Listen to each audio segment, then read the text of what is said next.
नमस्ते बच्चों, मैं आपका शारीरिक शिक्षक दौलत बाबू गुप्ता आप सभी का स्वागत करता हूं। साथ ही साथ ये आशा करता हूं कि आप अपने घर में स्वस्थ होंगे, आपका परिवार। मैं चाहता हूं प्रधानमंत्री द्वारा जो आरोग्य सेतु एप्लीकेशन है उसको सभी बच्चे डाउनलोड कर लें। साथ ही साथ अपने मित्रों, अपने रिश्तेदारों और अपने सगे संबंधियों को भी आरोग्य सेतु ऐप डाउनलोड करने में उनकी सहायता करें, जिससे कोविड-19 महामारी से लड़ने में देश की सहायता हो सके। चलिए बच्चों, आज के हम अपने टॉपिक पे आते हैं। आज का हमारा टॉपिक है नियम। पिछली कक्षाओं में हमने यम के बारे में जाना था। आज हम नियम के बारे में जानेंगे कि क्या क्या इसके भाग हैं, क्या क्या इसमें चीज़ों का समावेश है।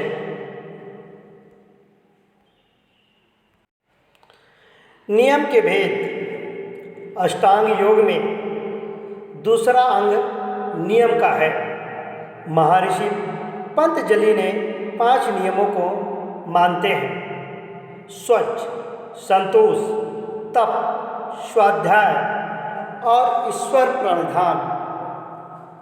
यह 5 नियम हैं, परंतु अनेक आचार्य नियमों की संख्या 10 मानते हैं।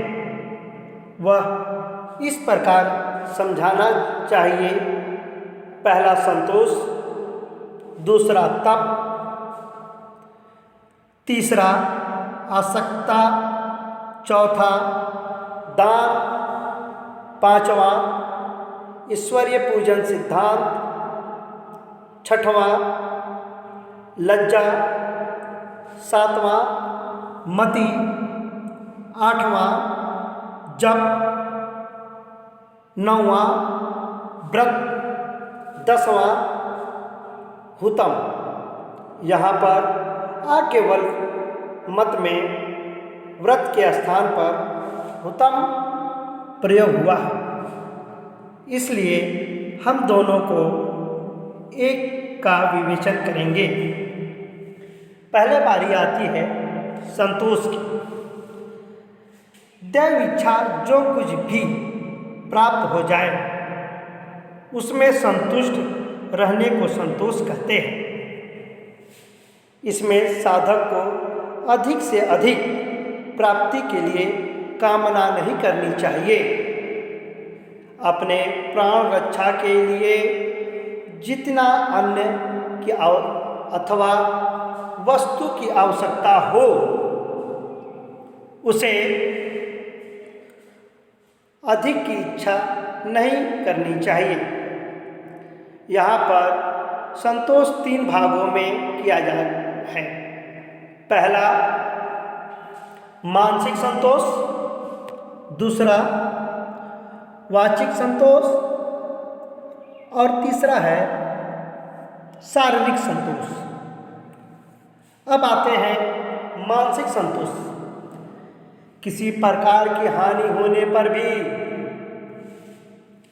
मन में प्रसन्नता और सुख का भाव प्रकट होने लगे तथा किसी प्रकार की असंतुष्टि का प्रतीत न हो, मानसिक संतुष्टि कहा जाएगा।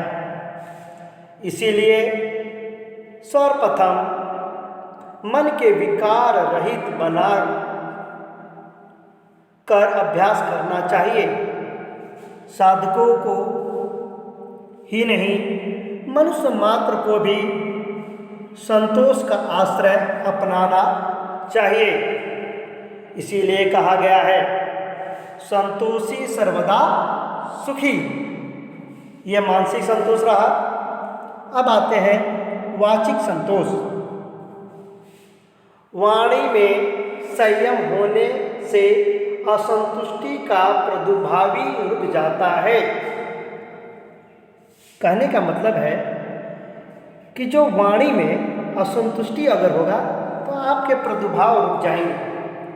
किसी के द्वारा अपमान होकर भी अपने मुख से कठोर वचन कहना और सदा मीठे वचन बोलना वाचिक संतोष में समझना चाहिए।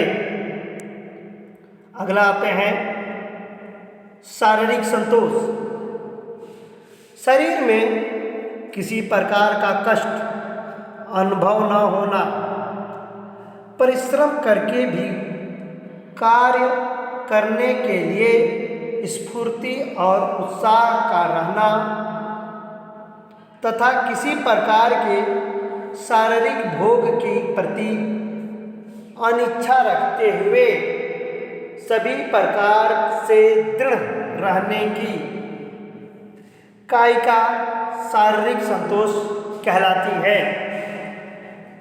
इस प्रकार जो साधक मन, वचन और कर्म से पूर्णतः संतुष्ट रहता है उसे कभी कोई दुख व्याप्त नहीं हो सकता। इसीलिए संतोषी बनने का पूर्ण प्रयास करना चाहिए। अब आते हैं तपस्या।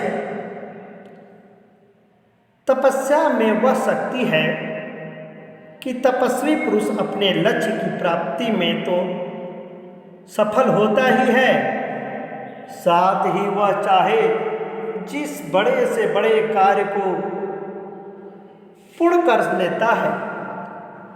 तप भी 3 प्रकार की मानी जाती है: मानसिक तप, वाचिक तप और शारीरिक तप।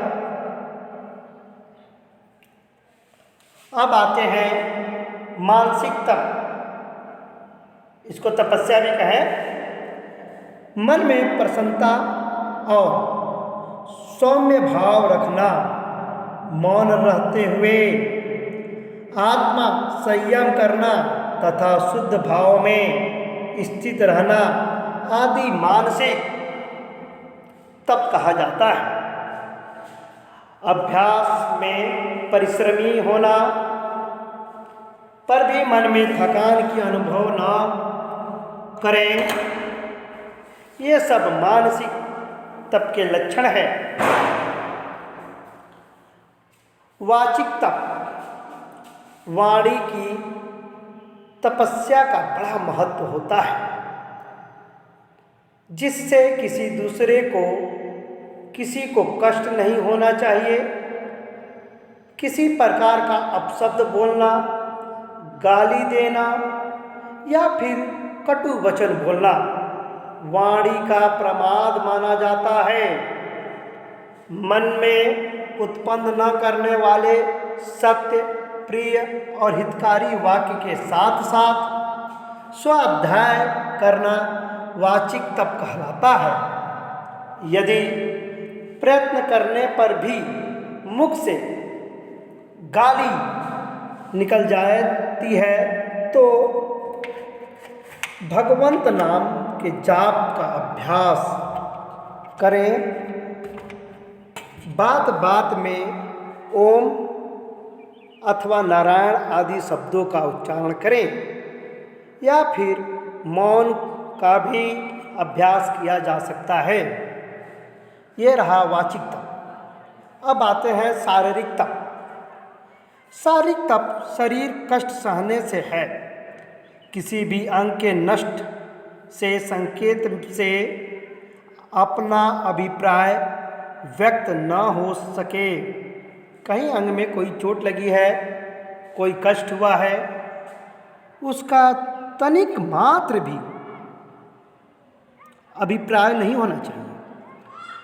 उसे इतना आत्मसात कर ले कि शरीर को कोई भी कष्ट हो उसका आभास भी न हो सके। भूख प्यास की किंचित भी चिंता न करें और उससे चित्त में कुछ भी ग्लानि का खेद न हो, तो यह शारीरिक तप की श्रेष्ठ अवस्था समझनी चाहिए। अब आते हैं स्वाध्याय। शास्त्रों में स्वाध्याय से ज्ञान की वृद्धि होती है।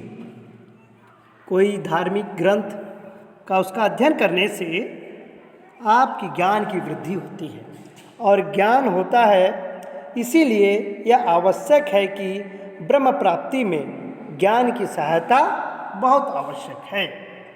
स्वाध्याय का अर्थ है वेद शास्त्र उपनिषद आदि स्वाध्याय करें। स्वाध्याय के 3 प्रकार हैं, उनमें मानसिक वाचिक और शारीरिक स्वाध्याय का नाम दिया जाता है।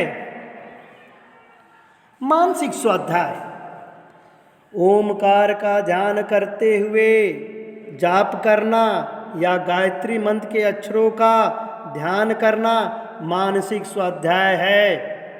इसमें आवश्यकता इस बात की है कि ओमकार की मात्राओं और गायत्री मंत्रों के द्वारा उनके अर्थ और स्वरूप का विवेचन करता रहे, जिससे बुद्धि में तत्संबंधित ज्ञान की वृद्धि हो सके।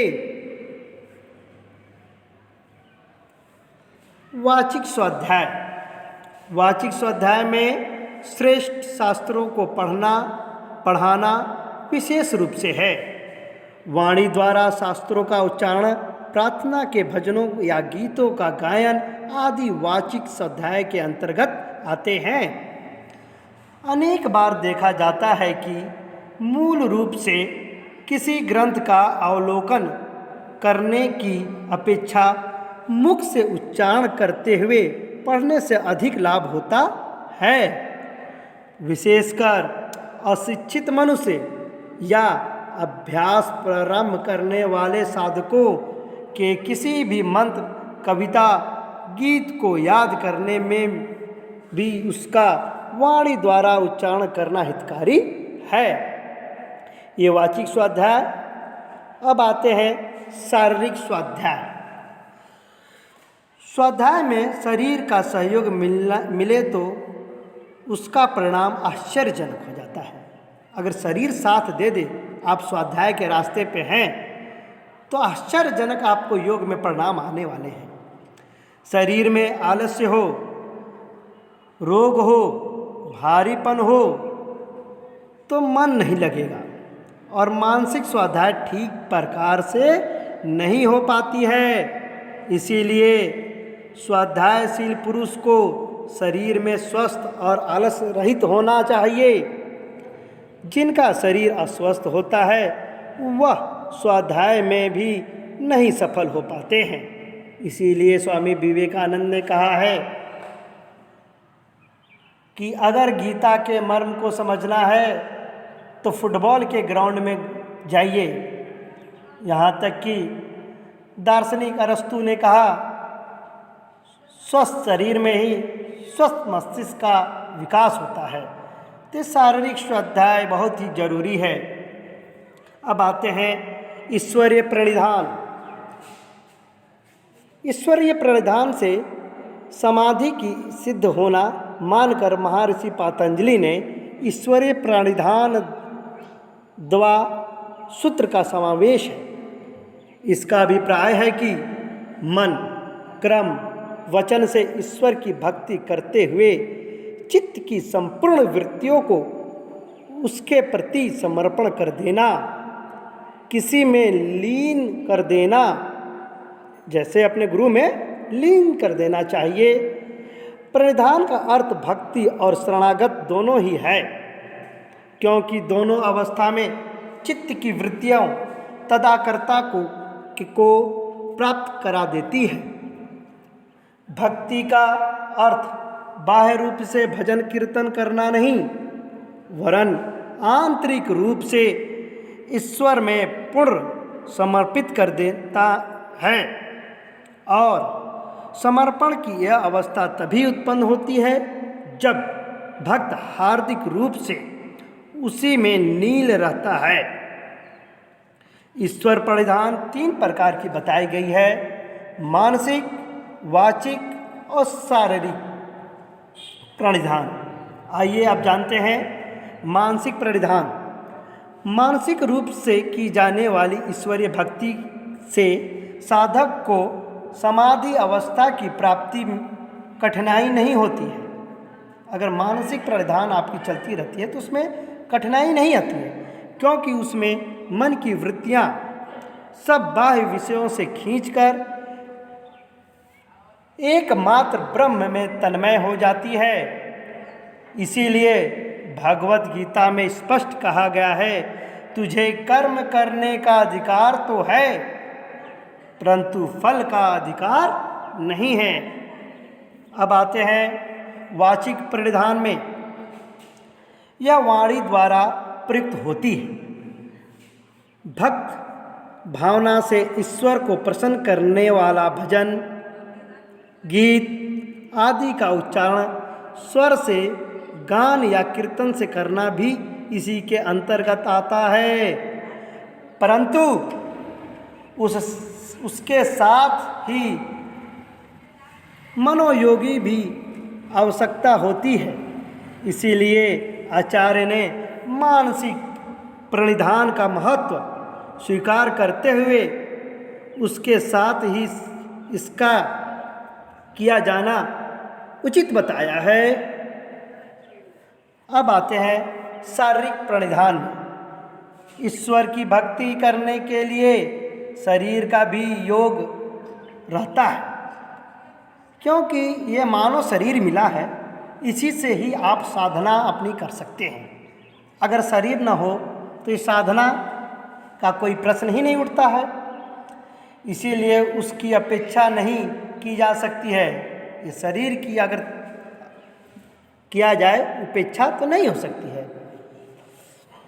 उपासना की अनेक अंगों, हवन, पूजन आदि में शरीर का संचालन करना आवश्यक होता है। केवल मन और वाणी से ही कार्य नहीं चल पाता है। साधना में आसन, मुद्रा आदि का अभ्यास शरीर में ही होता है, परंतु इस सब के लिए शरीर को रोग रहित होना चाहिए, क्योंकि रोगी या दुर्बल शरीर से उपासना संभव नहीं है। और उस अवस्था में साधक को मार्ग से हटाने के लिए विवश होना पड़ता है। साधक को यह मानकर चलना चाहिए कि जब सब प्रकार के कर्म स्थूल देह की सहायता से ही होता है तो शारीरिक प्रणिधान बहुत ही आवश्यक है। अब आते हैं बच्चों, अगली टॉपिक रहेगी जो नेक्स्ट वीडियो में आप लोगों को मिलेगी। मैं आशा करता हूँ कि आपको ये वीडियो अच्छा लगा होगा। धन्यवाद।